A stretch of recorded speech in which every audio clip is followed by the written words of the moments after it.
News 7 Tamil செய்திகளுக்காக உமா கதிர், ராஜலட்சுமி கார்த்திக்.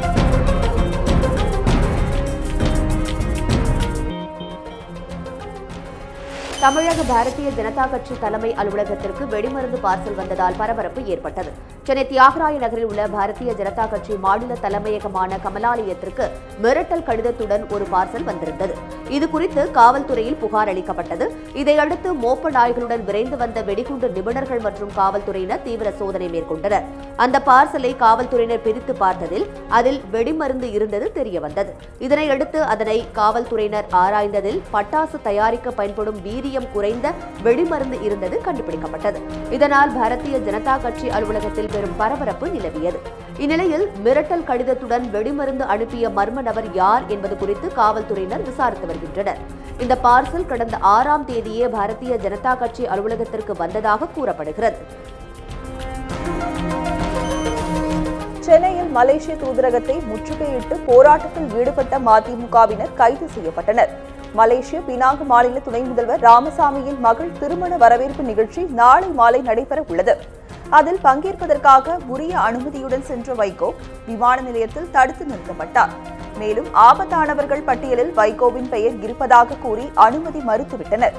இதனை கண்டிக்கும் விதமாக மதிமுகவினர் சென்னையில் மலேசிய தூதரகத்தை முற்றுகையிட முயன்றனர். பின்னர் போராட்டத்தில் ஈடுபட்ட 100க்கும் மேற்பட்டோரை காவல்துறையினர் கைது செய்தனர். இந்திய குடிமகன் என்று சான்று வழங்கிய பிறகு, ஆவணம் வழங்கிய பிறகு அவரை தடுத்து நிறுத்திய இந்த நடவடிக்கையை மத்திய அரசு ஏன் கேள்வி கேட்கவில்லை என்பதை உரியவர்கள் விளக்க வேண்டும். உடனடியாக அவர் மலேசியாவில் அவர் எந்த நோக்கத்திற்காக பயணத்தை மேற்கொண்டாரோ அந்த பயணத்தை தொடர்வதற்கு உரிய நடவடிக்கை மத்திய அரசு மேற்கொள்ள வேண்டும். மாநில அரசும் அதற்கு உறுதுணை செய்ய வேண்டும் என்று நாங்கள் பணிவுடன் கேட்டுக்கொள்கிறோம். மதிமுக பொதுச் செயலாளர் வைகோவை மலேசியாவிற்குள் நுழைய விடாமல் அந்நாட்டு காவல்துறையினர் தடுத்து நிறுத்தியதற்கு தமிழக காங்கிரஸ் தலைவர் திருநாவுக்கரசர் கடும் கண்டனம் தெரிவித்திருக்கிறார்.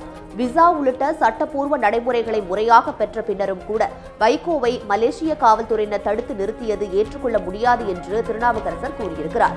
சென்னையில் செய்தியாளர்களிடம் பேசிய அவர் இவ்வாறு தெரிவித்தார். அந்த நாட்டுக்குள் நுழைய விடாமல் சட்ட ரீதியாக சட்டத்திற்கு உட்பட்டு அவர் அங்கே அதற்கான அனுமதிகளோடு செல்லுகிற போது அவரை சட்டத்திற்கு புறம்பாக அங்கே நுழைய விடாமல் செய்தது சரியல்ல என்பது ஒரு தமிழன் என்கிற முறையையும் தமிழ்நாடு காங்கிரஸ் தலைவர் முறையிலேயும் என்னுடைய கருத்தாகும். அதை நான் கண்டிக்கிறேன். புதுக்கோட்டையில் 231 கோடி ரூபாய் செலவில் கட்டப்பட்ட புதிய மருத்துவக் கல்லூரியை முதலமைச்சர் எடப்பாடி பழனிசாமி திறந்து வைத்தார். புதுக்கோட்டை மாவட்டம் முள்ளூர் என்ற பகுதியில் புதிய மருத்துவக் கல்லூரி கட்டப்பட்டு வந்தது. இதன் பணிகள் நிறைவடைந்த நிலையில் கல்லூரி திறப்பு விழா இன்று நடைபெற்றது. இதில் முதலமைச்சர் எடப்பாடி பழனிசாமி கலந்து கொண்டு கல்லூரியை திறந்து வைத்தார்.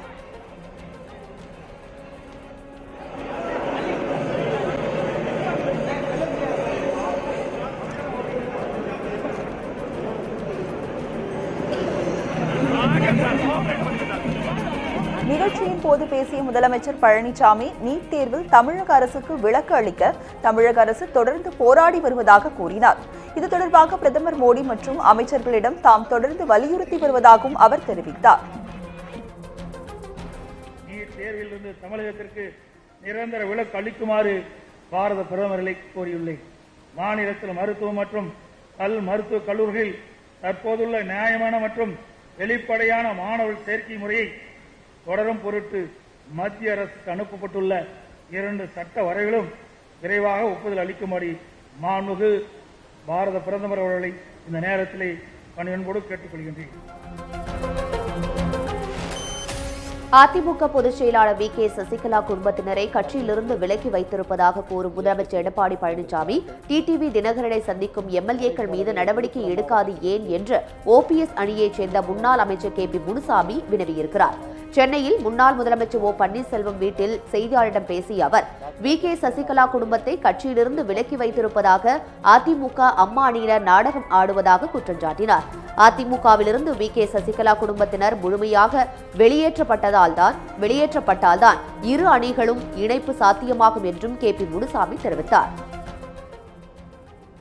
அந்த கருத்தை சொன்னதோடு மட்டுமல்லாமல் இவர்கள் மீது நடவடிக்கை எடுக்கப்படும் என்று சொன்ன பின்பும் கூட இத்தனை சட்டமன்ற உறுப்பினர்கள் சென்று பார்த்திருக்கிறார்கள். இவர்கள் மீது முதலமைச்சர் என்ன நடவடிக்கை எடுத்திருக்கிறார் என்பதை நாங்கள் இங்கே கேட்கிறோம். முன்னாள் சட்டத்துறை அமைச்சர் பரஞ்சோதி பன்னீர்செல்வம் அணியில் இணைந்தார். அவருடன் அவரது ஆதரவாளர்கள் 100க்கும் மேற்பட்டோரும் இணைந்தனர். அதிமுகவில் குழப்பம் ஏற்பட்டுள்ள காரணத்தினால் பன்னீர்செல்வம் அணியில் இணைந்துள்ளதாக பரஞ்சோதி செய்தியாளர்களிடம் பேசும்போது இதனை தெரிவித்தார்.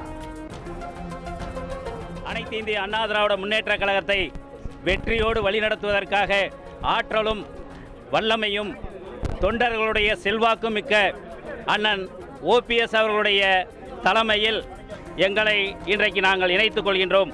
தமிழகத்தில் புரட்சித் தலைவி அம்மாவினுடைய ஆட்சியை மாண்புமிகு அண்ணன் ஓபிஎஸ் அவர்களுடைய தலைமையிலே அமைப்பதற்கு நாங்கள் உழைப்போம் உழைப்போம் உழைப்போம் வெற்றி பெறுவோம் என்பதை தெரிவித்துக் கொள்கிறேன்.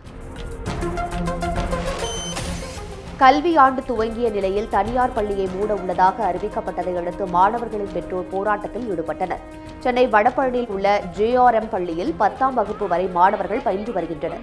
இந்த பள்ளிக்கு 2 உரிமையாளர்கள் உள்ள நிலையில் பள்ளியை மூடிவிட்டு வேறு பள்ளிக்கு மாணவர்களை மாற்ற நிர்வாகம் முயன்றிருக்கிறது. மாற்றப்பட உள்ள பள்ளியில் மாணவர்கள் அதிகமாக உள்ளதாலும் அங்கு JMR பள்ளி மாணவர்களுக்கு தொடர்ந்து தொந்தரவு அளிக்கப்படுவதாலும் மாணவர்களை அங்கு அனுப்ப முடியாது என தெரிவித்து பெற்றோர் போராட்டத்தில் ஈடுபட்டனர். இதனையடுத்து JRM பள்ளி நிர்வாகத்திடம் காவல்துறையினர் பேச்சுவார்த்தை நடத்தினர். பின்னர் பள்ளி தொடர்ந்து இயங்கும் என்றும் மாணவர்கள் இந்த பள்ளியிலேயே படிப்பார்கள் என்றும் காவல்துறையினர் வாக்குறுதி அளித்ததை தொடர்ந்து பெற்றோர்கள் கலைந்து சென்றனர். கோச்சிங் கிளாஸ்ன்னு சொல்லிட்டு முன்னாடியே அட்வான்ஸாக வர சொன்னாங்க.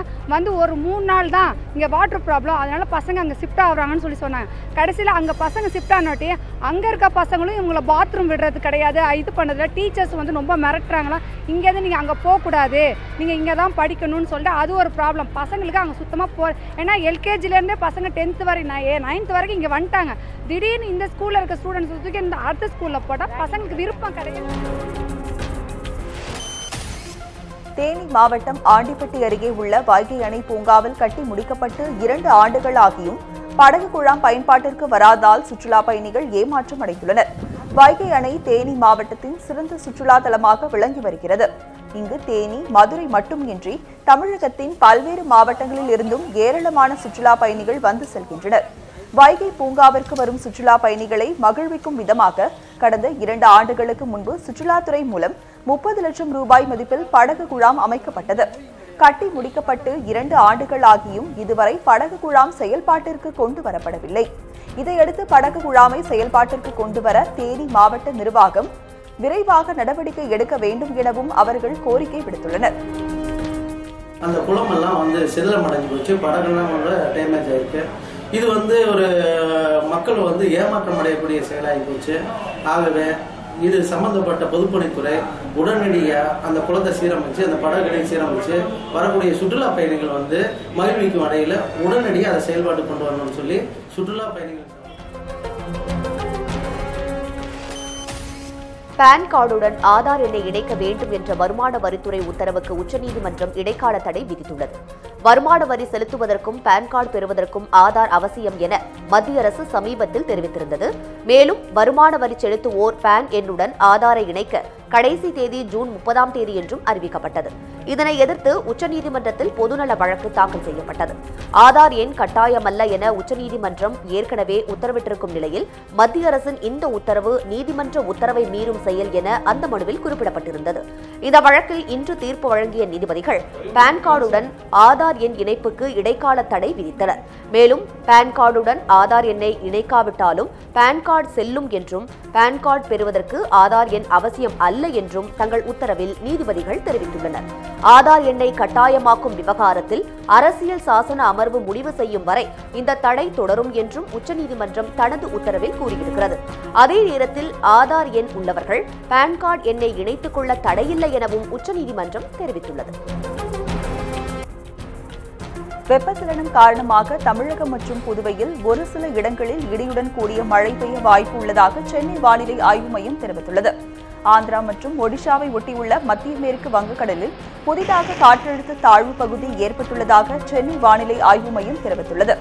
இது மேலும் வலுவடைந்து வடக்கு திசை நோக்கி செல்லும் எனவும் கடலில் ஏற்படும் இந்த மாற்றத்தால் மழை மேகங்கள் உருவாகி தமிழகம் மற்றும் புதுவையில் மழை பெய்ய வாய்ப்பு உள்ளதாகவும் சென்னை வானிலை ஆய்வு மையம் தெரிவித்துள்ளது. தமிழகத்தின் உள் மாவட்டங்களில் கனமழை இருக்கக்கூடும் என்றும் சென்னை வானிலை மையம் தெரிவித்துள்ளது. கடந்த 24 மணி நேரத்தை பொறுத்தவரை அதிகபட்சமாக ராமநாதபுரம் மற்றும் பரமக்குடியில் தலா 3 சென்டிமீட்டர் மழை பதிவாகியுள்ளது. சென்னையை பொறுத்தவரை வானம் மேகமூட்டத்துடன் காணப்படும் என்றும் நகரின் சில பகுதிகளில் லேசான மழை பெய்ய வாய்ப்பு உள்ளதாகவும் சென்னை வானிலை ஆய்வு மையம் தெரிவித்துள்ளது. இரட்டை இலை சின்னம் பெற்றுத்தர லஞ்சம் வாங்கிய வழக்கில் கைதான இடைத்தரகர் சுகேஷ் சந்திரசேகரின் ஜாமீன் மனுவை டெல்லி மாவட்ட தீஸ் அசாரி நீதிமன்றம் 2வது முறையாக நிராகரித்துவிட்டது. கடந்த ஏப்ரல் மாதம் 17ஆம் தேதி சுகேஷ் சந்திரசேகரை டெல்லி காவல்துறையினர் கைது செய்தனர். இந்த வழக்கில் ஜாமீன் கோரி சுகேஷ் தாக்கல் செய்த மனு ஏற்கனவே நிராகரிக்கப்பட்டிருக்கும் நிலையில் ஜாமீன் கேட்டு அவர் 2வது முறையாக மனு தாக்கல் செய்தார். இதன் மீது இன்று விசாரணை நடத்திய நீதிபதி பூனம் சௌத்ரி சுகேஷுக்கு ஜாமீன் வழங்க மறுத்து மனுவை தள்ளுபடி செய்தார். இதனிடையே சென்னை அம்பத்தூர் கனரா வங்கியில் 15 கோடி ரூபாய் நஷ்டம் ஏற்படுத்திய வழக்கில் சுகேஷ் சந்திரசேகரை ஜூன் 26ஆம் தேதி ஆஜர்படுத்த சிபிஐ அதிகாரிகளுக்கு நீதிமன்றம் உத்தரவிட்டிருக்கிறது. திருவாரூர் அருகே குறுவை சாகுபடிக்கு தண்ணீர் பெற்றுத்தர வலியுறுத்தி மாடுகளுடன் சென்று தபால் நிலையத்தை முற்றுகையிட்டு விவசாயிகள் ஆர்ப்பாட்டத்தில் ஈடுபட்டனர். காவிரி மேலாண்மை வாரியத்தை உடனே அமைத்திட வேண்டும். இந்த ஆண்டு குறுவை சாகுபடி நடத்திட காவிரி நீரை பெற்றுத்தர வேண்டும். 2015-16ஆம் ஆண்டுக்கான பயிர் காப்பீடு தொகை வழங்குவதில் உள்ள குளறுபடியை நீக்க வேண்டும். மாடுகள் விற்பனையில் விதிக்கப்பட்டுள்ள அனைத்து புதிய விதிமுறைகளை உடனடியாக ரத்து செய்ய வேண்டும் என வலியுறுத்தி இந்த முற்றுகை போராட்டம் நடைபெற்றது. பழைய ஓய்வூதிய திட்டத்தையே மீண்டும் கடைபிடிக்க வேண்டும், காலி பணியிடங்களை நிரப்ப வேண்டும் உள்ளிட்ட பல்வேறு கோரிக்கைகளை முன்வைத்து மின்சார வாரிய ஊழியர்கள் கவனஈர்ப்பு போராட்டத்தில் ஈடுபட்டனர். 14 அம்ச கோரிக்கைகளை வலியுறுத்தி மின்சார வாரிய ஊழியர்கள் சார்பில் போராட்டம் நடைபெற்றது. சென்னை மின்சார வாரிய அலுவலகம் முன்பு நடைபெற்ற இந்த போராட்டத்தில் 500க்கும் மேற்பட்டோர் கலந்து கொண்டனர். பழைய ஓய்வூதிய திட்ட முறையையே கடைபிடிக்க வேண்டும், காலி பணியிடங்களை நிரப்ப வேண்டும், தற்காலிக ஊழியர்களுக்கு நிரந்தர பணி அளிக்க வேண்டும் உள்ளிட்ட கோரிக்கைகளை நிறைவேற்ற கோரி முழக்கங்களை எழுப்பினர். நெடுஞ்சாலையோரங்களில் உள்ள விமான நிலையங்கள், ராணுவ கேண்டீன்களில் மதுபானம் விற்கப்படுவது குறித்து மத்திய மாநில அரசுகள் பதிலளிக்க சென்னை உயர்நீதிமன்றம் உத்தரவிட்டுள்ளது. தேசிய நெடுஞ்சாலைகள், மாநில நெடுஞ்சாலைகளின் ஓரங்களில் உள்ள மதுக்கடைகள், மது குடிப்பகங்கள் ஆகியவற்றை மார்ச் 31ஆம் தேதிக்குள் மூட வேண்டும் என உச்சநீதிமன்றம் உத்தரவிட்டது. இதனையடுத்து நெடுஞ்சாலை ஓரங்களில் இருந்த டாஸ்மாக் மதுக்கடைகள் மூடப்பட்ட நிலையில் விமான நிலையங்கள், ராணுவ கேண்டீன்களில் உள்ள மது விற்பனை நிலையங்கள் தொடர்ந்து செயல்பட்டு வருகின்றன. இது உச்சநீதிமன்ற உத்தரவை மீறும் வகையில் உள்ளதால் விமான நிலையங்களில் உள்ள மதுக்கடைகளை மூடவும், ராணுவ கேண்டீன்களில் மது விற்பனைக்கு தடை விதிக்கவும் உத்தரவிடக் கோரி சாகுல் ஹமீத் என்பவர் சென்னை உயர்நீதிமன்றத்தில் மனு தாக்கல் செய்தார். இந்த வழக்கு தலைமை நீதிபதி இந்திரா பானர்ஜி தலைமையிலான அமர்வு முன் விசாரணைக்கு வந்தது. அப்போது உச்சநீதிமன்ற உத்தரவை மீறி தேசிய மாநில நெடுஞ்சாலைகளில் உள்ள விமான நிலையங்கள், ராணுவ கேண்டீன்களில் மதுபானம் விற்க அனுமதித்தது எப்படி என நீதிபதிகள் கேள்வி எழுப்பினர். இது தொடர்பாக மத்திய மாநில அரசுகள், டாஸ்மாக் நிர்வாகம், மதுவிலக்கு பிரிவு, ஏடிஜிபி உள்ளிட்டோருக்கு 3 வாரங்களுக்குள் பதிலளிக்க உத்தரவிட்டதுடன் வழக்கு விசாரணையை ஜூலை 24ஆம் தேதிக்கு நீதிபதிகள் ஒத்திவைத்தனர். தமிழக அரசு நாடா சமுதாய மக்களின் தொழிலை முடக்கும் நடவடிக்கையை கைவிட வேண்டும் என்றும், நாடா சமுதாய மக்கள் தாக்கப்படுவது தடுக்கப்பட வேண்டும் என்றும் தெக்ஷ்ணமார நாடா சங்கம் தெரிவித்துள்ளது. இது தொடர்பாக நெல்லையில் செய்தியாளரிடம் பேசிய நாடா சங்கத்தின் தலைவர் சபாபதி, நாடா சமுதாய மக்களுக்கு எதிரான நடவடிக்கை தொடர்ந்தால் சென்னை மற்றும் நெல்லையில் மாபெரும் அளவில் போராட்டங்கள் நடத்தப்படும் என்று எச்சரித்துள்ளார். இன்னைக்கு நாடார் சமுதாயத்தினுடைய தொழில்துறைகள் அனைத்தும் முடக்கப்பட்டு வருகின்றன. அந்த தொழில்துறையை முடக்கியதன் அடிப்படையில் நேரடி வேலைவாய்ப்பு 25,000 பேர் சென்றார்கள். அவருடைய சம்பந்தப்பட்ட வேலைவாய்ப்பு 1,00,000 பேருக்கு உண்டு. அந்த 25,000 பேரும் வேலைவாய்ப்பு இல்லை என்றால் அவன் என்ன செய்வான்? நிச்சயமாக அவன் வழிப்பறிக்கு போக மாட்டான். கிரிமினல் குற்றத்துக்கு போய்விடக்கூடாது என்ற ஆதங்கம் எங்களுக்கு இருக்கிறது. அரசுக்கு அந்த எண்ணம் இருக்க வேண்டும். வேலைவாய்ப்பை வழங்க வேண்டிய அரசு வேலைவாய்ப்பு கொடுப்பவர்களை ஊக்குவிக்குமே தவிர அதை தடுத்து நிறுத்தக்கூடாது என்பதை இதன் மூலம் நான் கேட்டுக்கொள்கிறேன். கர்நாடகத்தில் இருந்து உரிய அனுமதியின்றி மாட்டிறைச்சிக்கு 20 மாடுகளை ஏற்றி வந்த லாரியை வண்ணாரி சோதனை சாவடி போலீசார் தடுத்து நிறுத்தி பறிமுதல் செய்தனர். கர்நாடகத்தில் இருந்து உரிய அனுமதியின்றி லாரியில் மாடுகள் கடத்தப்படுவதாக சக்திவேல் என்பவர் இன்று காலை பண்ணாரி சோதனைச் சாவடியில் புகார் தெரிவித்தார். இதனையடுத்து திம்பம் மலைப்பாதை வழியாக 20 மாடுகளுடன் வந்த லாரியை பண்ணாரி சோதனைச் சாவடி போலீசார் தடுத்து நிறுத்தி ஆய்வு செய்தனர். அதில் கன்றுகள் மற்றும் மாடுகளை அடைத்து வைக்கப்பட்டிருந்ததை கண்டறிந்தனர். இதற்கு உரிய ஆவணம் மற்றும் சான்றுகள் இல்லாததால் மாடுகளுடன் வந்த லாரியை பறிமுதல் செய்து சத்தியமங்கலம் காவல் நிலையத்தில் ஒப்படைத்தனர். சத்தியமங்கலம் போலீசார் உரிய நடவடிக்கை எடுக்கவில்லை என கூறி இந்து அமைப்பை சேர்ந்தவர் காவல் நிலையம் முன் வாக்குவாதத்தில் ஈடுபட்டதால் அங்கு பரபரப்பு ஏற்பட்டது. சென்னை விமான நிலையத்தில் 20 கோடி ரூபாய் மதிப்புள்ள ஹெராயின் போதைப் பொருளை சுங்கத்துறை அதிகாரிகள் பறிமுதல் செய்துள்ளனர். சென்னையில் இருந்து அபுதாபிக்கு இன்று அதிகாலை புறப்பட்டு செல்லும் விமானத்தில் தென்னாப்பிரிக்காவை சேர்ந்த ஜோஹன் என்பவர் வைத்திருந்த சூட்கேஸை சுங்கத்துறை அதிகாரிகள் சோதனை செய்தனர். அதில் மறைத்து கடத்தப்பட்ட 2 கிலோ ஹெராயின் போதைப் பொருளை கண்டறிந்து சுங்கத்துறை அதிகாரிகள் பறிமுதல் செய்தனர். இதன் சர்வதேச மதிப்பு 20 கோடி ரூபாய் என கூறப்படுகிறது. கைப்பற்றப்பட்ட போதைப் பொருளை அதிகாரிகள் ஆய்வுக்கு அனுப்பியுள்ளனர். கைதான ஜோஹன் சர்வதேச போதைப்பொருள் கடத்தல் கும்பலை சேர்ந்தவர் என்று கூறப்படுகிறது. போதைப்பொருள் கடத்தியதாக ஏற்கனவே 2 முறை ஜோஹன் கைது செய்யப்பட்டுள்ளது குறிப்பிடத்தக்கது. சென்னை எண்ணூர் காமராஜர் துறைமுகத்தில் கப்பல்கள் மோதி கடலில் எண்ணெய் கசிந்து தொழில் பாதித்த மீனவர்களுக்கு 203 கோடி ரூபாய் இழப்பீடு வழங்கப்படும் என்று மத்திய கப்பல் போக்குவரத்து மற்றும் நெடுஞ்சாலைத்துறை அமைச்சர் நிதின் கட்கரி தெரிவித்திருக்கிறார். அதானி குழுமத்தின் புதிய சரக்கு பெட்டக முனையத்தை எண்ணூர் காமராஜர் துறைமுகத்தில் துவக்கி வைத்த பின்னர் செய்தியாளர்களிடம் பேசிய அவர் இந்த இழப்பீடு 10 நாட்களில் வழங்க நடவடிக்கை எடுக்கப்படும் என்று தெரிவித்தார்.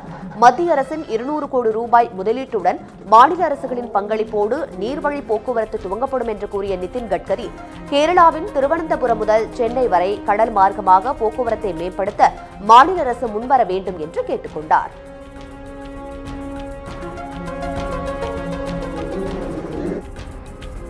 இத்துடன் எக்ஸ்பிரஸ் நியூஸ் நிறைவு பெறுகிறது. மேலும் பல அண்மை செய்திகளுக்கு தொடர்ந்து இணைந்திருங்கள் நியூஸ் 7 தமிழோடு.